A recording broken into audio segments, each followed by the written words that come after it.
একজন নারী, শোনেন, একজন নারী বনু কাইনুকার বাজারে গিয়েছিলেন তার প্রয়োজনে। ইহুদি তার শ্লীলতাহানি করেছে, তার সতর খুলে দিয়েছিল একজন ইহুদি। এটা দেখে একজন মুসলিম ভাই সেখানে থাকতে না পারে ওই ইহুদির গর্দান নামিয়ে দেয়।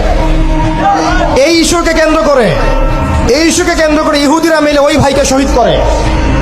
তখন ওই বাজারে ওই ভাই ছাড়া আর কেউ ছিল না, একজনই ভাই ছিল। এরপরে এই মামলা আসলো নবীর দরবারে সাল্লাল্লাহু আলাইহি ওয়াসাল্লাম। এটা মদিনার ঘটনা। নবী সাল্লাল্লাহু আলাইহি ওয়াসাল্লাম ওই সাহাবীকে তো দোষারোপ করেনই নাই, ওই সাহাবীকে দোষারোপ করেন নাই, বরং নিজে বর্ম পরে অন্য সাহাবীদেরকে বলেছেন তোমরা বের হও, আমরা বনু কাইনুকা আক্রমণ করবো, ওকে এখান থেকে বের করে দেবো। একজন দিনী বোনের ইজ্জতের বদলা নেওয়ার জন্য পুরো বনু কাইনুকার ইহুদিদের সাথে যুদ্ধ হয়েছে। আর আমাদের বোনরা স্বেচ্ছায় ইজ্জত বিলি দিচ্ছ। তোমরা হচ্ছে মাটির তলে চলে যাও, তোমাদের বেঁচে থাকার চেয়ে মাটির তলে চলে যাও। তোমরা নিজেরা স্বেচ্ছায় ইজ্জতের বিসর্জন দিচ্ছ।